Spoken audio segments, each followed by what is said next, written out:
महाठग पर चला डंडा, कांप गए गुर्गे। 68,000 करोड़ के खेल का पर्दाफाश। मोदी सरकार को चूना लगाना पड़ा महंगा। नमस्कार, कैपिटल टीवी देख रहे हैं आप। मैं हूं आपके साथ पूजा। करोड़ों अरबों के घोटाले पर आज देश को हिला देने वाली खतरनाक खबर सामने आई है। विदेश में बैठकर एक घोटालेबाज ने बड़े ही शातिर तरीके से मोदी सरकार के साथ खिलवाड़ किया, लेकिन उसकी एक गलती ने यूपी में पनप रहे बड़े बड़े भ्रष्टाचारियों को तबाह कर दिया। इस तगड़े घोटाले के खुलासे को सुनकर आपके भी होश उड़ जाएंगे, लेकिन इस बीच मोदी सरकार ऐसा एक्शन लेने जा रही है जिसे विदेशों की सरकारें भी हिल जाएगी और भ्रष्टाचारियों को बात भी चुप जाएगी, क्योंकि बात उखड़ी है तो एक्शन दूर तक होगा और कौन कौन रडार पर आएगा इसका खुलासा चौंकाने वाला है। तो चलिए पूरा मामला बताते हैं। दरअसल 68,000 करोड़ के शाइन सिटी घोटाले का मुख्य आरोपी राशिद नसीम दुबई में बैठे बैठे कानपुर में जमीनें बेच रहा है। ये जमीनें भी ऐसी वैसी नहीं, बल्कि प्रवर्तन निर्देशालय यानी ईडी के जरिए कब्जाई गई जमीनें हैं। ईडी की जब्त जमीनों का अवैध तरीके से सौदा कर बेचा जा रहा है। इसका खुलासा होने के बाद ईडी दफ्तर में हड़कंप मच गया, जिसके बाद टीम अलर्ट मोड में आ गई। ऐसे में अब ईडी एक्शन लेते हुए नरवल तहसील में जब्त 19 एकड़ जमीन पर दोबारा कब्जा लेने के लिए पहुंची। लेकिन ऐसे में सवाल ये उठ रहा है कि आखिर दुबई में बैठकर ये घिनौना खेल कैसे खेला गया। दरअसल हुआ ये कि दुबई में बैठे राशिद नसीम ने कानपुर के लोकल एजेंटों के साथ मिलकर घोटाले में जब्त जमीनों को साठगांठ कर बेच डाला। लेकिन कहते हैं ना, जुर्म सबूत छोड़ देती है। ऐसा ही कुछ इस फर्जीवाड़े केस में भी हुआ। ईडी को भनक लगी, उसके बाद अधिकारियों ने आरोपी एजेंटों के खिलाफ भी एक्शन लिया। सभी पर मुकदमा दर्ज कराने की तैयारी चल रही है। वहीं जिन लोगों ने ईडी के कब्जे की जमीन खरीदी है, जल्द उन्हें भी पूछताछ के लिए तलब किया जा सकता है। बता दें कि ईडी ने निवेशकों का 68,000 करोड़ रुपए हड़पने वाले शाइन सिटी कंपनी के संचालकों के खिलाफ prevention of money laundering act के तहत केस दर्ज किया गया था। इसके बाद लखनऊ, प्रयागराज, वाराणसी, कानपुर, कौशाम्बी समेत कई शहरों में शाइन सिटी की जमीनों को जब्त करने की कार्रवाई की थी। ईडी ने कानपुर नगर की नरवल तहसील के मौजा पुरवा मीर में करीब 19 एकड़ भूमि को भी जब्त किया था, जिसे दोबारा बेचा जा रहा था। हाल ही में ईडी को सूचना मिली कि शाइन सिटी कंपनी का फरार संचालक राशिद नसीम दुबई में बैठकर अपने एजेंटों की मदद से लोगों को जब्त की गई जमीनें बेच रहा है। अरबों रुपए की इस जमीन के कई फ्लैट बिकने की जानकारी मिली। ईडी के अधिकारियों ने तत्काल इन जमीनों को अपने कब्जे में लेने का फैसला किया, ताकि जालसाज लोगों की गाढ़ी कमाई को दोबारा ना लूट सके। बता दें कि 2 साल पहले लखनऊ जेल में बंद शाइन सिटी के आसिफ नसीम ने भी पावर ऑफ अटॉर्नी के जरिए कई जब्त जमीन बेचने की कोशिश की थी। इसमें शाइन सिटी घोटाले की जांच कर रहे ईओडब्ल्यू ने एक विवेचक की भूमिका भी सामने आई थी। उसके खिलाफ मुकदमा दर्ज कराया गया था। पहले और भी कई अफसर नेता शाइन सिटी घोटाले में फंस चुके हैं। बता दें कि यूपी के कई जिलों में जमीनों के कारोबार से खरबों रुपए का एम्पायर खड़ा करने वाला राशिद ठगी के रूप से दुबई में व्यवसाय कर रहा है। 6 साल पहले नेपाल में गिरफ्तार किया गया। वहां से जमानत मिलने के बाद वो दुबई चला गया। सूत्रों के मुताबिक राशिद ने दुबई में बड़ा निवेश किया है। अब वहीं से इंडिया में अपने सिंडिकेट को ऑपरेट करता है। अंडरवर्ल्ड में भी उसकी काफी मजबूत पैठ है, जिसकी वजह से कई साल के प्रयास के भी बाद पुलिस अभी तक उसे गिरफ्तार नहीं कर पाई है।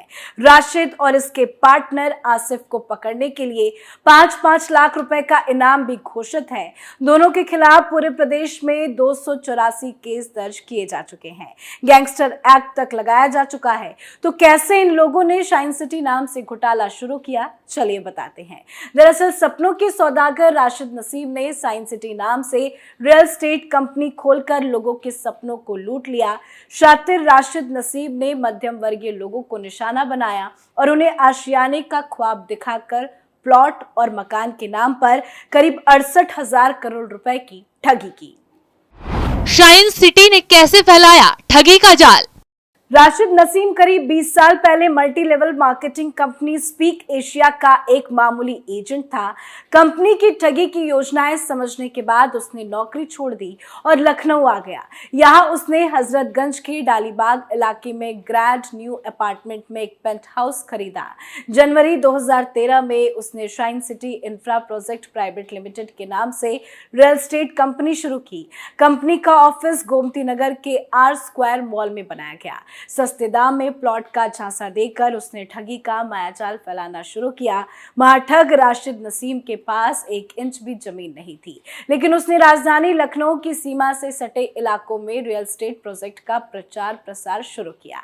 शातिर राशिद ने किसानों से उनके खेत में अपनी कंपनी के प्रोजेक्ट के होर्डिंग लगाने के लिए सतर्क किया। वो किसानों को एक होर्डिंग लगाने के बदले हर महीने 20 से 25 हजार रुपए किराया देता था। सिर्फ एक होर्डिंग लगाने के इतने रुपए मिलने पर किसान आसानी से राजी हो जाते थे। इस तरह उसने जगह जगह खेतों में अपनी हाउसिंग स्कीमों के होर्डिंग लगाकर लोगों को अपनी प्रोजेक्ट साइट बताकर विजिट करा कर रुपया जुटाना शुरू कर दिया। राशिद ने पूरे प्रदेश और फिर देश के कई राज्यों में नेटवर्क फैलाया। आकर्षक कमीशन का लालच देकर उसने छोटे छोटे जिले और शहरों में अपने एजेंट तैयार किए। इन एजेंट के जरिए उसने लोगों से निवेश में मुनाफा, प्लॉट और मकान देने के नाम पर सैकड़ों करोड़ रुपए इकट्ठा किया और ठगी का धंधा धीरे धीरे बढ़ता चला गया। इसी तरह राशिद ने रियल एस्टेट और निवेश की जो स्कीमें शुरू की थी, उनमें साल भर के बाद निवेशकों को लाभ मिलने थे। शुरुआत में स्कीमों की समय सीमा पूरी होने पर राशिद ने अपने निवेशकों को खूब लाभ दिया, लेकिन निवेशकों को मुनाफा देने का उसका यह फैसला ठगी की बड़ी साजिश का हिस्सा था। राशिद ने जब निवेशकों को मुनाफा दिया तो लोगों का उसकी कंपनी पर भरोसा बढ़ने लगा। लोगों ने अलग अलग नामों से और अपने परिवार के सदस्यों के नामों से उसकी कंपनी में लाखों रुपए निवेश करने शुरू कर दिए। 2 साल बाद ही राशिद नसीम ने अपना रूप दिखाना शुरू कर दिया। उसने धीरे धीरे निवेशकों को मुनाफा देना बंद कर दिया। निवेशक उससे संपर्क करते या दफ्तरों के चक्कर काटते तो वो उन्हें जल्द पैसा देने का वादा करके टरका देता। निवेशकों के पैसे फंसे तो उन्होंने दबाव बनाना शुरू किया। उसके कार्यालय का घेराव किया, धरना प्रदर्शन किया, पुलिस से शिकायतें शुरू की, कंपनी के एजेंटों पर दबाव बनाया। कंपनी के एजेंट और कर्मचारियों पर भी जालसाजी के आरोप लगने लगे तो उन्होंने भी नौकरियां छोड़नी शुरू कर दी। इस बीच राशिद नसीम और उसके भाई आसिफ नसीम ने दफ्तर आना बंद कर दिया। करीब 3 साल पहले राशिद ने साइन सिटी कंपनी का ऑफिस बंद कर दिया और दुबई भाग गया।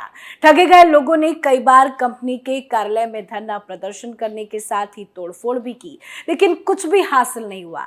तो वहीं दूसरी तरफ राशिद नसीम ने दुबई से ही कई नई कंपनियां शुरू की। कम से कम 25 कंपनी शाइन सिटी के नाम से अलग अलग सेक्टर में खोली गई। यूपी के बाहर भी अपना कारोबार फैला लिया और वर्चुअल करेंसी SVV का धंधा भी शुरू किया।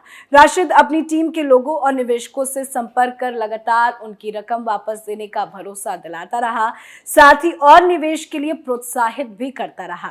टीम के सदस्यों के लिए उसने आकर्षक स्कीमें भी लॉन्च की। कंपनी के वाइस प्रेसिडेंट और अन्य अफसरों के लिए 75 लाख का टारगेट पूरा करने पर एक XUV और दुबई में 2 रातों और 3 दिन का पैकेज देता था।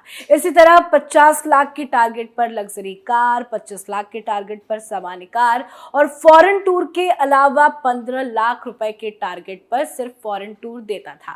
महाठग राशिद नसीम ने दुबई जाकर खुद को ग्लोबल ब्रांड घोषित कर दिया।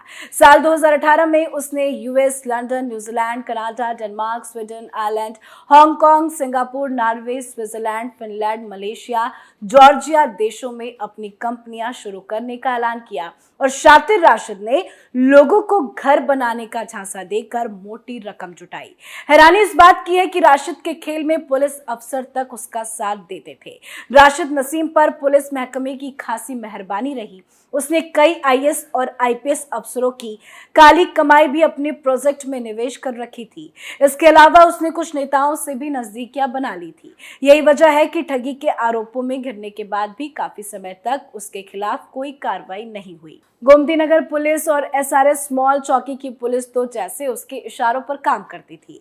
शाइन सिटी कंपनी की ठगी के शिकार लोगों को पुलिस थाना चौकी से ही टरका देती थी। पुलिस की राशिद और उसके गुर्गों से साठगांठ थी। कंपनी के खिलाफ कोई भी शिकायत लेकर आता तो उसकी सूचना तत्काल राशिद तक पहुंच जाती थी। राशिद शिकायतकर्ताओं को मैनेज कर लेता था। इसके बदले राशिद हर महीने पुलिस को मोटी रकम देता था। राशिद की कई ऑडियो वायरल हुए जिसमें उसने अपने खास पुलिस कर्मियों के नाम लिए हैं। ऐसे कुछ पुलिस कर्मियों के खिलाफ कार्रवाई भी की गई थी, जिसके बाद मामला कोर्ट भी पहुंचा और मोदी सरकार भी इस शातिर को लेकर अलर्ट हुई।